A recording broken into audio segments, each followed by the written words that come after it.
Bonjour, c'est Ursule encore. On est le 15 mai 2021. Alors, je viens sur la trompette ce matin encore. Cet après-midi, s'il vous plaît. Et je viens proclamer le retour de notre Seigneur Jésus-Christ. Amen. Je vous souhaite un bon sabbat. Alors, j'espère que vous vous reposez bien et que vous prenez un bon temps dans le Seigneur. Amen. C'est tellement agréable et merveilleux. Amen. De demeurer au fait, laissant tout et venir dans la présence de Dieu ou tout simplement se reposer. Ça fait vraiment du bien. Et nous rendons grâce à Dieu parce que c'est un jour de fête. Parce que Dieu a fait, il a bâti le monde, il s'est reposé, amen, le 7e jour. Et il a dit que, en tant que ses enfants, il aimerait qu'on puisse aussi se reposer. Se souvenir de ce jour-là, le mettre à part, amen, pour se souvenir de ce que notre Dieu a fait. Amen. On bénit ce Dieu-là. Alors, aujourd'hui, je viens apporter une vidéo sur combattre, amen, l'ennemi en dedans et à l'extérieur.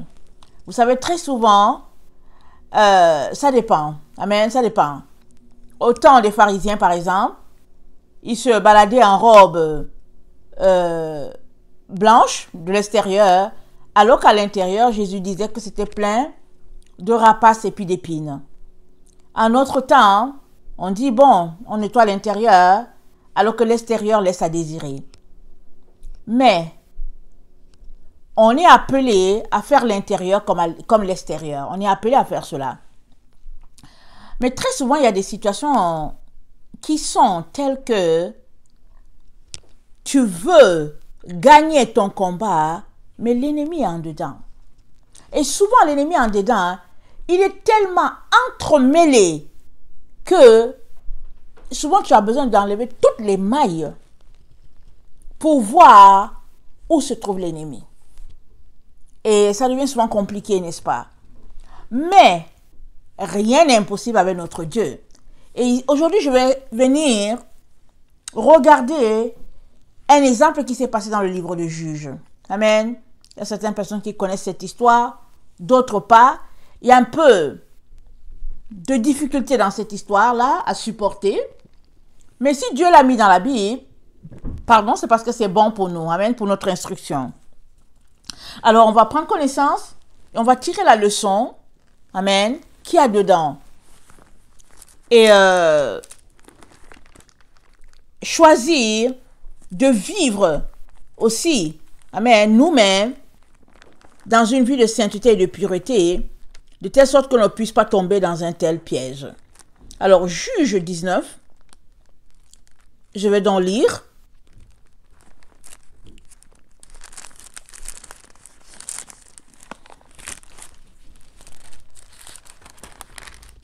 Dans ce temps-là, où il n'y avait point de roi en Israël, un Lévite qui séjournait à l'extrémité de la montagne d'Éphraïm prit pour sa concubine une femme de Bethléem de Juda.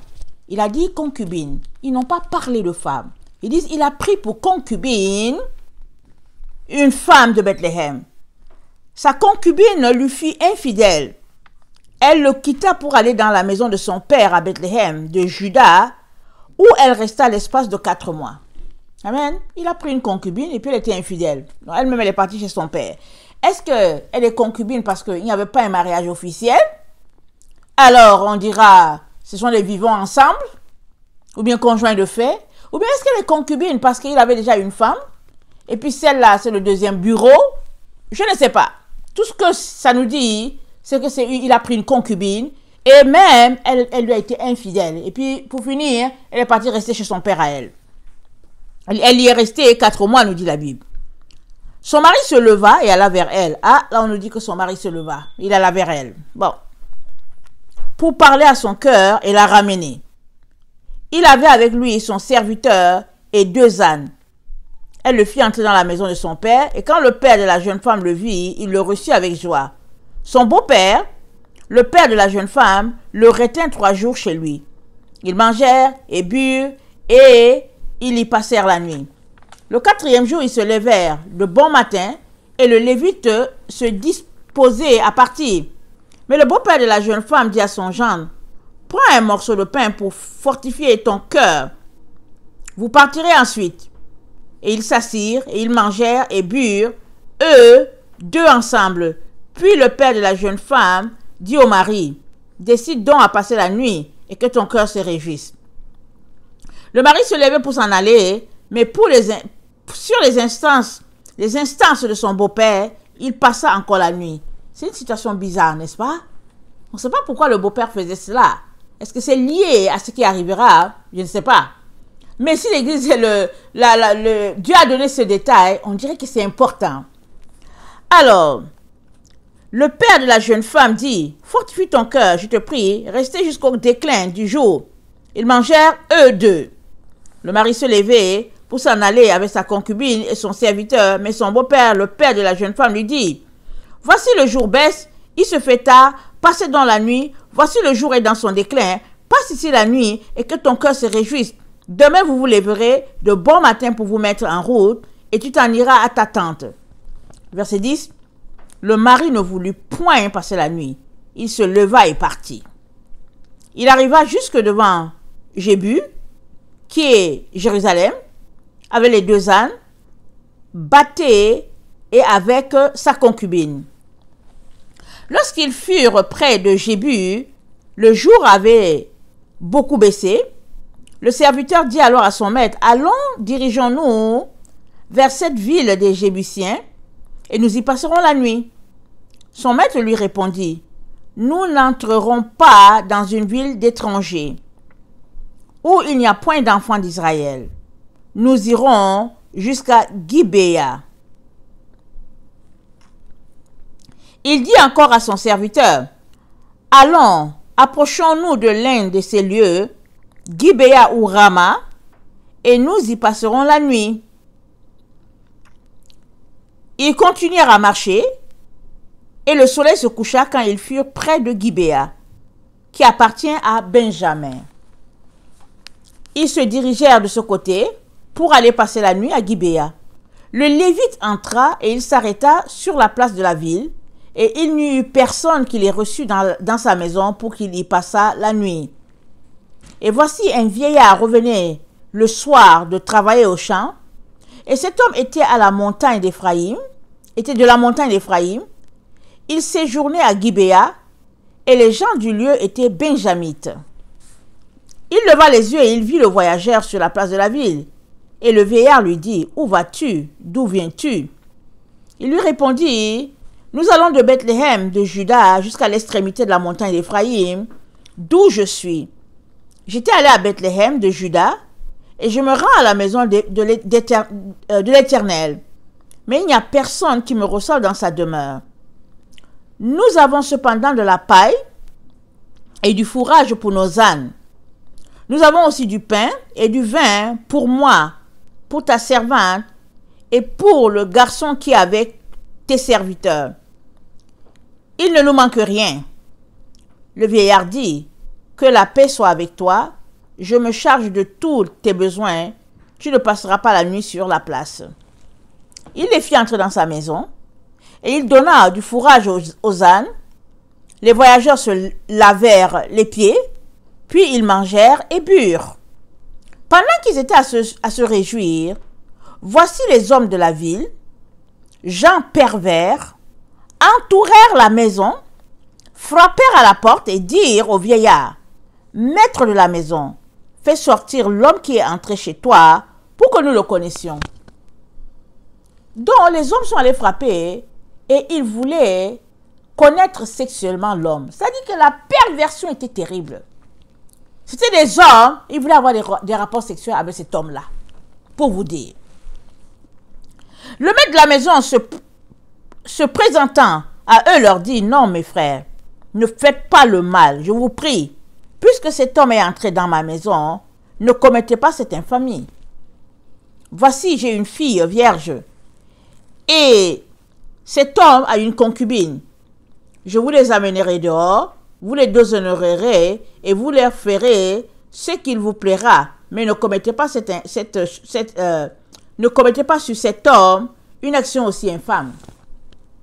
Regardez ce qu'ils ont dit. C'est déjà même grave.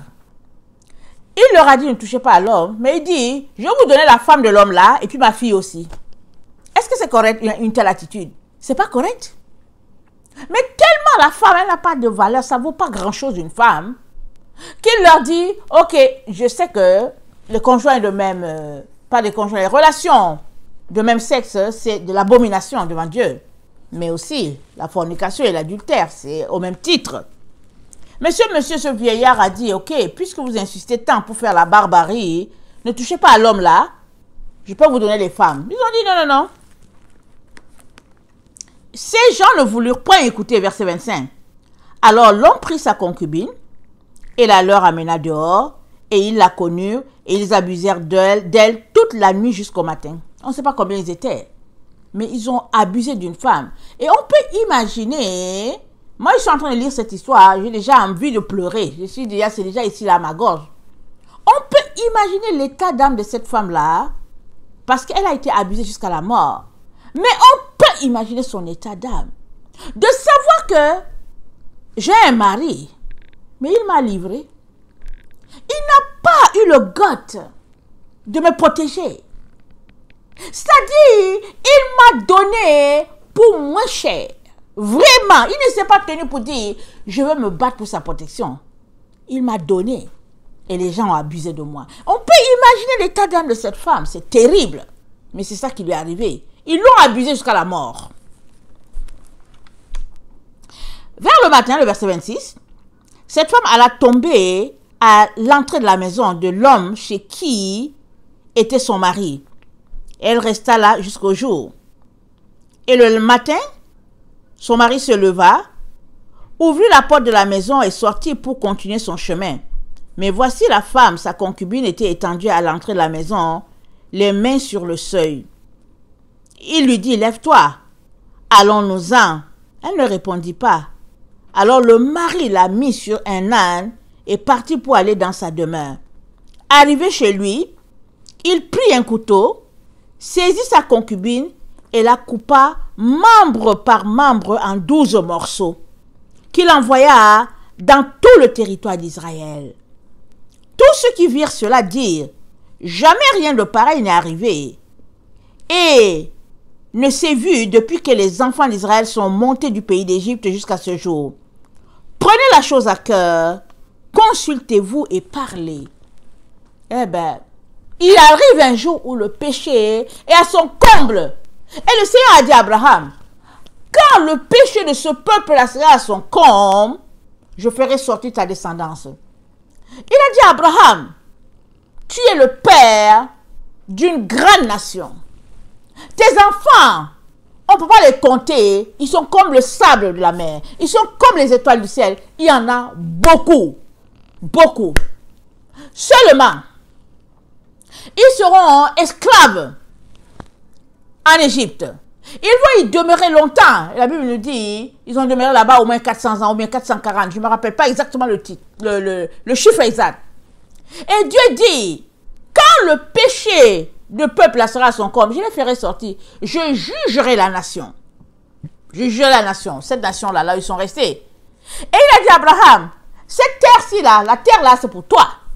Mais pour le moment, le péché de ce peuple n'est pas encore à son comble. Mais quand leur péché sera à son comble là, je vais les faire sortir et la terre va t'appartenir. Alors, question de dire que devant Dieu, il y a un jour de non-retour. C'est-à-dire que tu regardes, tu dis, Dieu regarde, il dit, il n'y a plus moyen. Il n'y a plus moyen. Ils sont pervertis et c'est le moment de juger. On est dans ce temps-là sur la terre.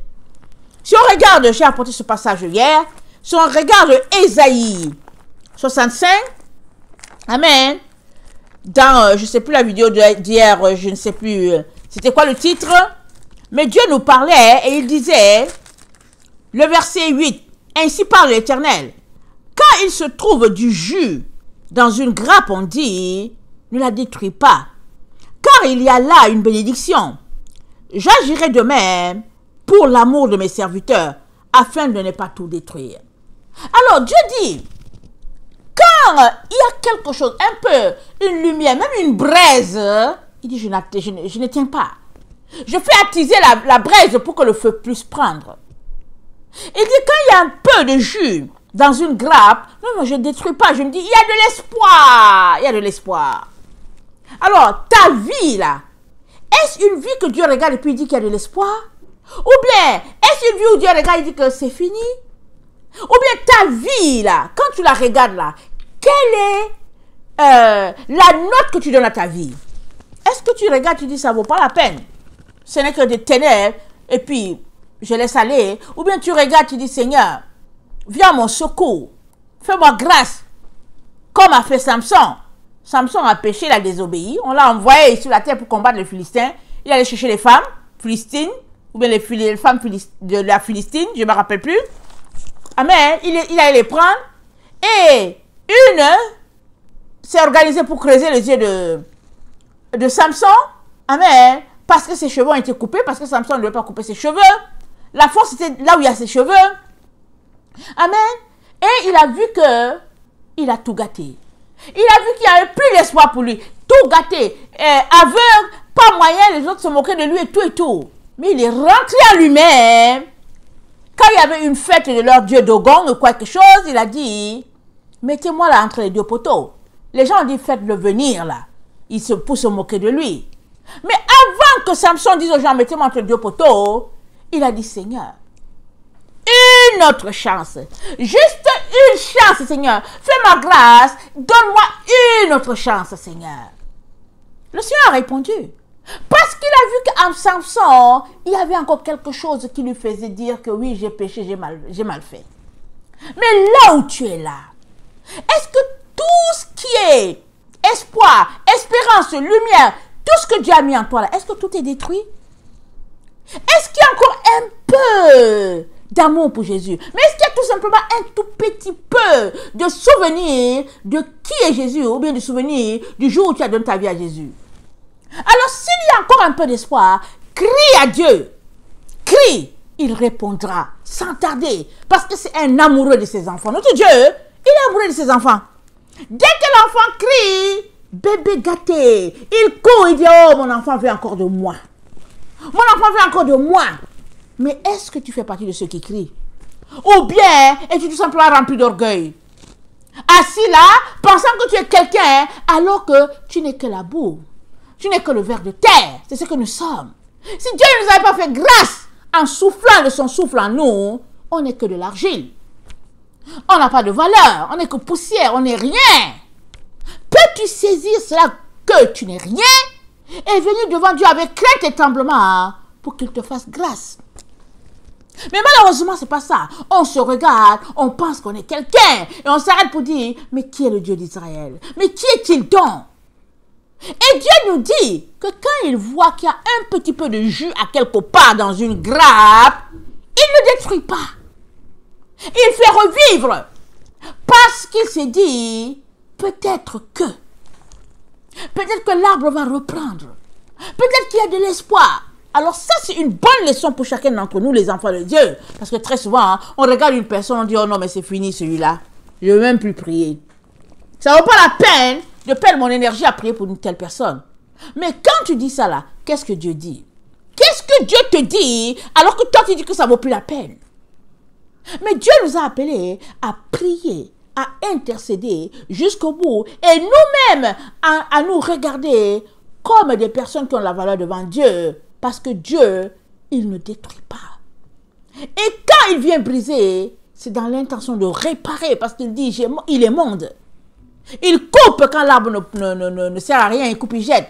Mais quand l'arbre produit du fruit, il est monde pour que cela produise encore plus de fruits. Alors, dans le cas de ce qui s'est passé ici, avec ces Lévites là, ce monsieur Lévite là, dont la femme a été abusée, amen. En tout cas, toute une leçon. Alors, Israël dit, il n'y a rien de pareil qui est arrivé. Rien. C'est-à-dire que depuis qu'on a quitté l'Égypte, une telle horreur n'est pas encore arrivée. Que chacun aille réfléchir. Que chacun rentre en lui. Et que chacun se pose des questions. Où est-ce que nous en sommes rendus? Sommes-nous encore des humains? Quelle race sommes-nous? pour que un monsieur d'un certain âge vienne à une place publique, on ne soit pas capable de le recevoir. Et pour la personne qui le reçoit, on vient, on abuse de la femme jusqu'à la tuer.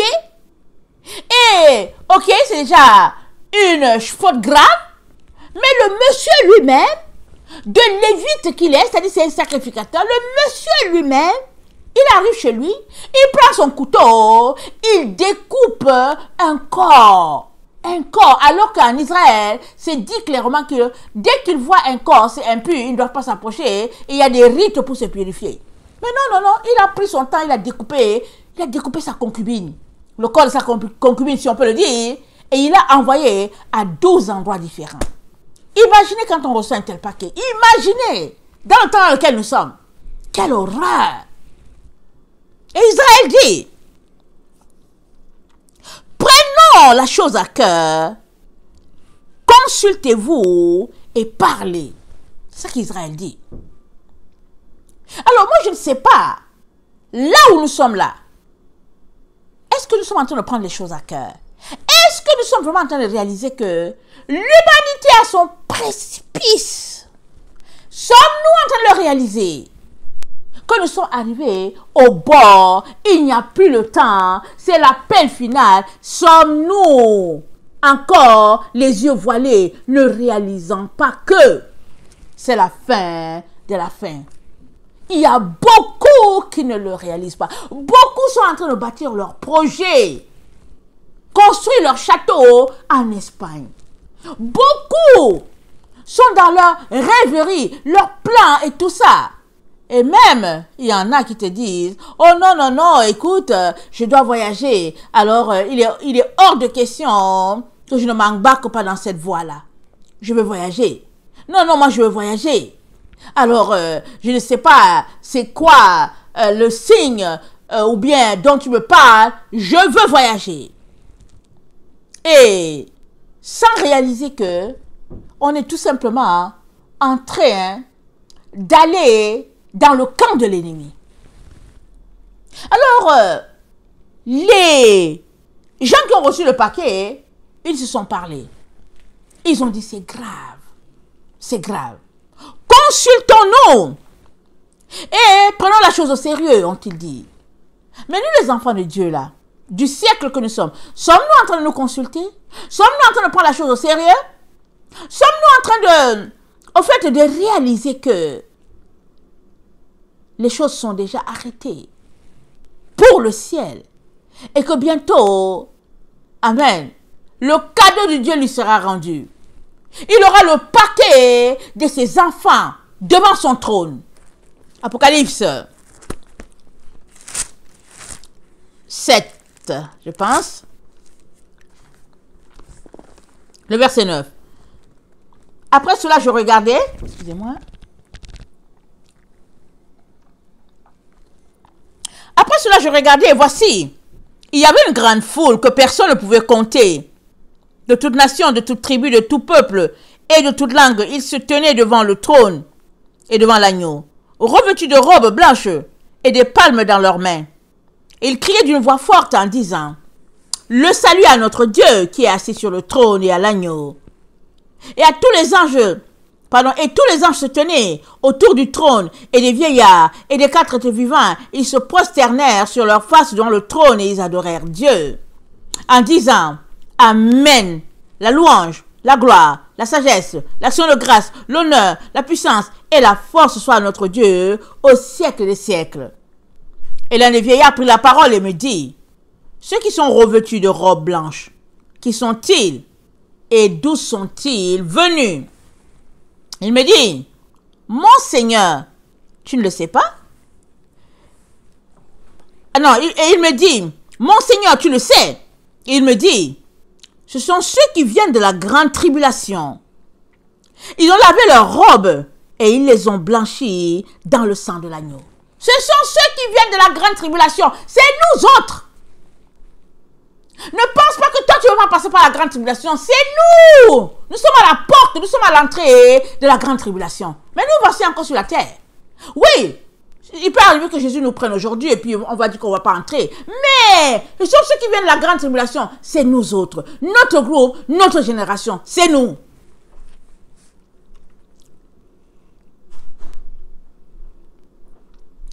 Ils ont lavé leurs robes et ils les ont blanchies dans le sang de l'agneau.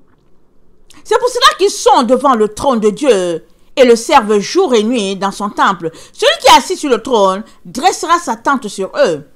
Écoutez bien, ils n'auront plus faim, ils n'auront plus soif, et le soleil ne les frappera point, ni aucune chaleur. Car l'agneau qui est au milieu du trône les paîtra et les conduira aux sources des eaux de la vie, et Dieu essuiera toute larme de leurs yeux. L'agneau qui est au milieu du trône, on va aller regarder Apocalypse 5, ça dit, le verset 6, « Et je vis au milieu du trône, et des 4 êtres vivants, et au milieu des vieillards, un agneau qui était là comme immolé. Il avait 7 cornes, 7 yeux, qui sont les 7 esprits. Il vint, et il prit le livre de la main droite de celui qui était assis sur le trône. Quand il eut pris le livre, les 4 êtres vivants et les 24 vieillards se prosternèrent devant l'agneau, tenant chacun une harpe et des coupes d'or remplies de parfums qui sont les prières des saints. Et ils chantaient un cantique nouveau en disant, « Tu es digne de prendre le livre et d'en ouvrir les sceaux car tu as été immolé. Et tu as racheté pour Dieu, pour ton sang, par ton sang, des hommes de toute tribu, de toute langue, de tout peuple et de toute nation. Et tu as fait d'eux un royaume de sacrificateurs pour notre Dieu. Ils régneront sur la terre. » Je regardais et j'entendis la voix de beaucoup d'anges autour du trône, et des êtres vivants et des vieillards, et leur nombre était des myriades, des milliers, de milliers. Ils disaient d'une voix forte, « L'agneau qui a été immolé est digne de recevoir la puissance, la richesse, la sagesse, la force, l'honneur, la gloire et la louange. » Et toutes les créatures qui sont dans le ciel, sur la terre, sous la terre, sur la mer, et tout ce qui s'y trouve, je les entendis qui disaient, à celui qui est assis sur le trône, et à l'agneau soit la louange, l'honneur, la gloire, au siècle des siècles. Et les 4 êtres vivants disaient Amen. Et les vieillards se prosternèrent et l'adorèrent. Nous sommes là, dans cette étape-là, de l'humanité. Nous sommes au point, ça dit que, là, au bord, là, où ce groupe-là, Apocalypse 7, le verset 9 à 17, se retrouvera dans la présence de Dieu, l'adorant éternellement. Pourquoi? Parce que nous viendrons de la grande tribulation. Il est important que tu saches que dans le temps dans lequel nous sommes, tu n'échapperas pas à la grande tribulation, sauf si tu meurs avant. Mais si nous sommes vivants là tels que nous sommes, nous allons passer par la grande tribulation. Tu devrais te préparer. Et ceux-là qui sont là, comment ils ont fait pour arriver devant Dieu? Ils sont arrivés par la voie la plus rapide, la mort. Parce que c'est dit, l'agneau, non, c'est dit le verset 16, ils n'auront plus faim, ils n'auront plus soif, le soleil ne les frappera plus, ni aucune chaleur. Ça veut dire quoi?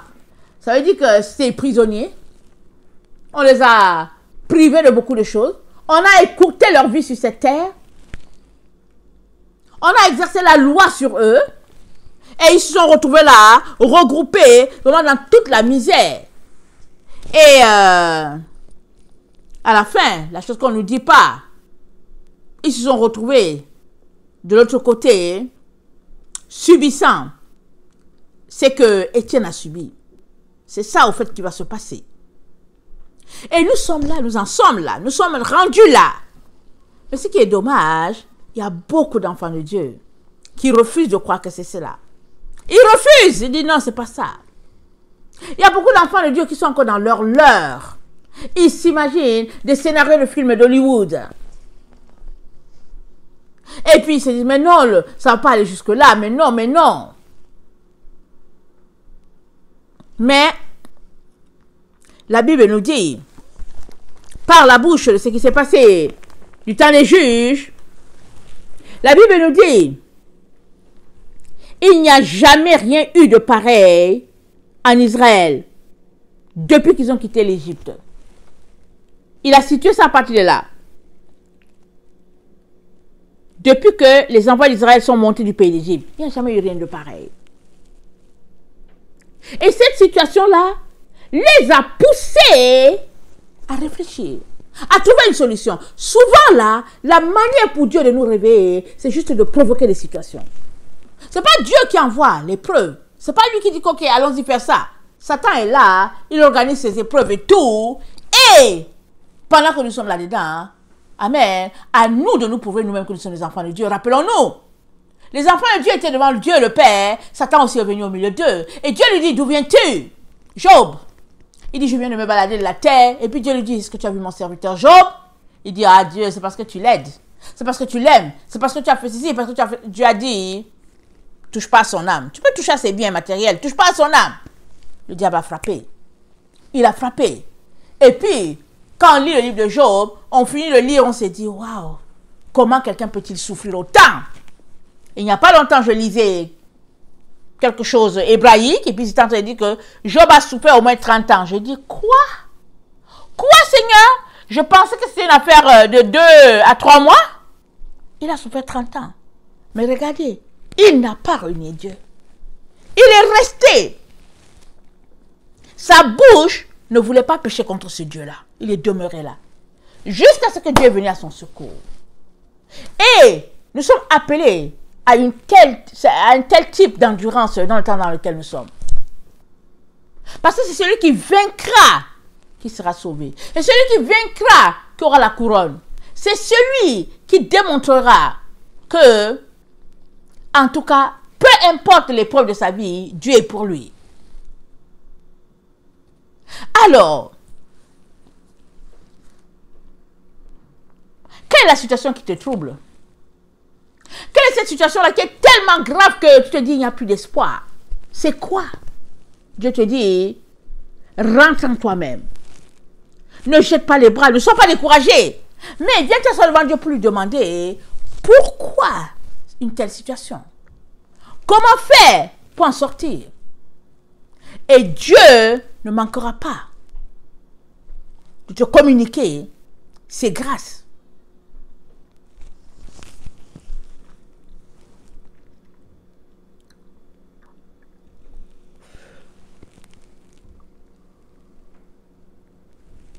Excusez-moi.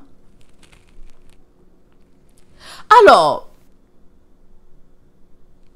beaucoup de personnes sont en train de se préparer. Mais, es-tu de ceux-là? Es-tu de ceux qui se préparent? Parce que quand on se prépare, notre disposition d'esprit est différente.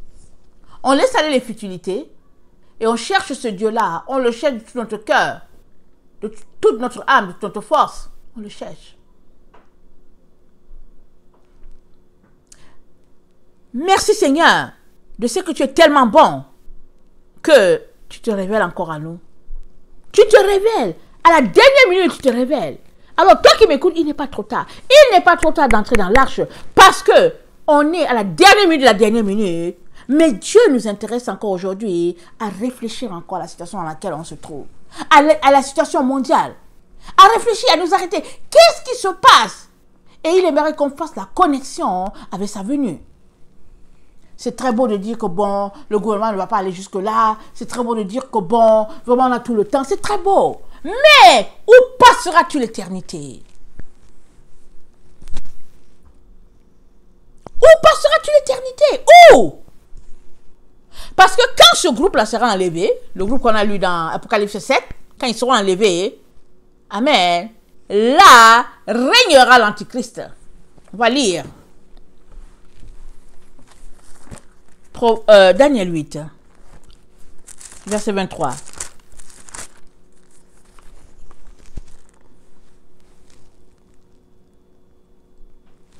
À la fin de leur domination, lorsque les pécheurs seront consumés, il s'élèvera un roi impudent et artificieux. Sa puissance s'accroîtra, mais non par sa propre force. Il fera d'incroyables ravages. Il réussira dans ses entreprises et il détruira les puissants et le peuple des saints. À cause de sa prospérité et du succès de ses ruses, il aura de l'arrogance dans le cœur. Il fera périr beaucoup d'hommes qui vivaient paisiblement. Et il s'élèvera contre le chef des chefs, mais il sera brisé sans l'effort d'aucune main. La vision des soirs et des matins dont il s'agit est véritable. Pour toi, tiens secrète cette vision, car elle se rapporte à un temps éloigné. À la fin de leur domination, lorsque les pécheurs seront consumés, ça veut dire quoi? Consumés, ça dit quoi? Périr par le feu, petit à petit. Dans ce groupe-là que nous voyons, amen, il fait partie des pécheurs qui ont été consumés, ou bien, disons pas le pécheur, ils font partie, amen, du groupe qui a été consumé après qui a ressuscité. Parce que quand, à la consommation des pécheurs, amen, il y aura la mort de beaucoup de personnes, chrétiens et non chrétiens, ou bien enfants de Dieu et non enfants de Dieu. Mais les chrétiens, ou bien les enfants de Dieu, ils ressusciteront. C'est dit. Ils ressusciteront en premier et ils se retrouveront, amen, assemblés pour le millénium. Les autres qui n'ont pas le Seigneur, ils resteront encore là. Mais, on est dans ce temps-là, amen, où régnera le roi impudent. Il arrive, il sera en poste. Avant qu'on puisse dire bye bye à la terre, il sera en poste. Si je trouve cela, amen, je vais faire une vidéo spéciale pour cela, une vidéo à part. Ok.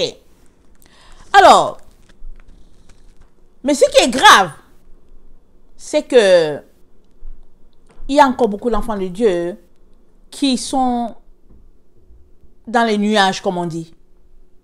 Ils rêvent à autre chose. Ils ne font pas leur ménage. Ils ne se fatiguent pas, ils ne se dérangent pas. Parce que ils ne s'imaginent pas qu'on soit si proche de ces moments-là. Alors, je viens t'encourager à considérer la parole des, comment on appelle ça là, des Israélites. Quand ils ont reçu les morceaux de cette concubine-là, ils ont dit, réfléchissons. Jamais quelque chose de pareil n'est arrivé en Israël. Et on est dans les temps où les choses terribles se passent sur la terre. C'est-à-dire qu'on préfère même pas écouter. En tout cas, moi, non, je dis, gardez votre information. C'est bon, je ne veux pas détruire mes pensées.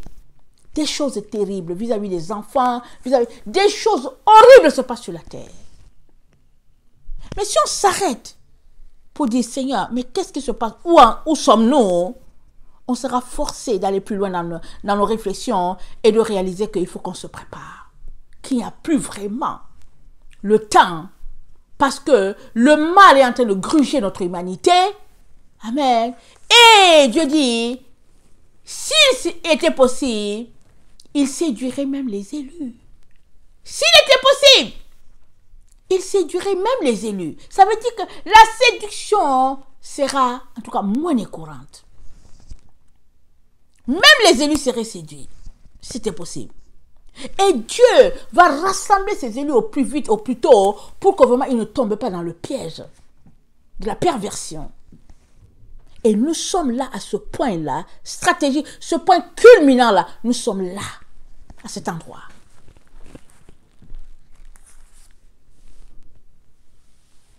Où en es-tu? Fais-tu ton ménage? Fais-tu le bilan de ta vie? Sais-tu si, vrai, là, tu as ton ticket pour le ciel? Où en es-tu? Ou passes-tu ton temps à écouter, à suivre des gens? C'est-à-dire, vous savez quoi?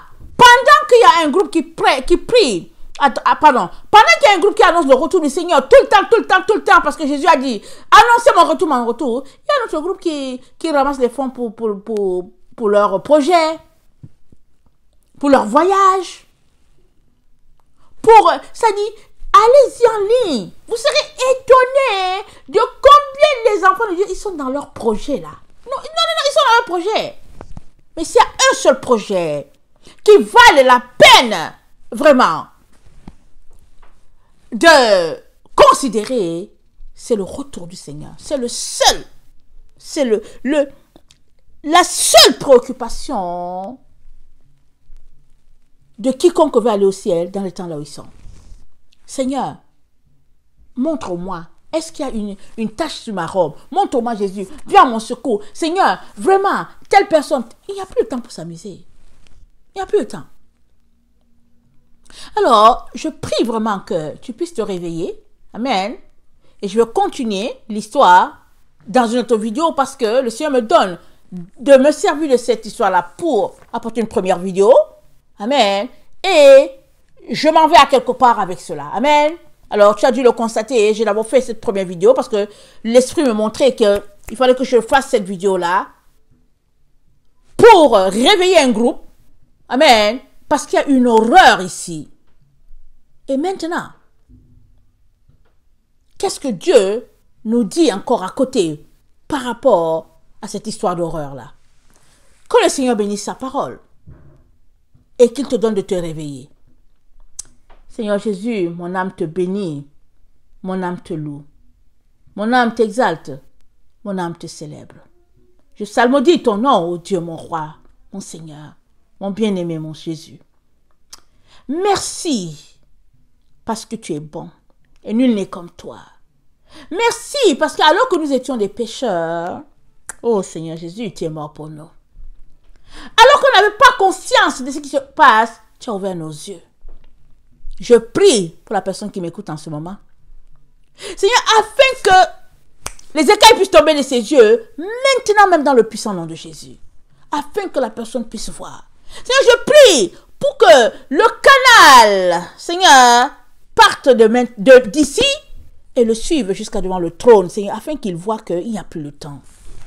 Seigneur, aie pitié et compassion de tes enfants. Et je prie pour cette personne, je prie pour sa famille, je prie pour ses enfants s'il en a, je prie Seigneur pour sa descendance, je prie au Jésus-Christ que cette personne soit une source de réveil pour les autres, Seigneur. Merci parce que tu es bon, merci Seigneur parce que tu bénis au-delà de tout ce qu'on peut imaginer. Au nom puissant de Jésus. Amen et amen. Je vous aime beaucoup et Dieu davantage. Maranatha, Jésus revient. Amen et amen.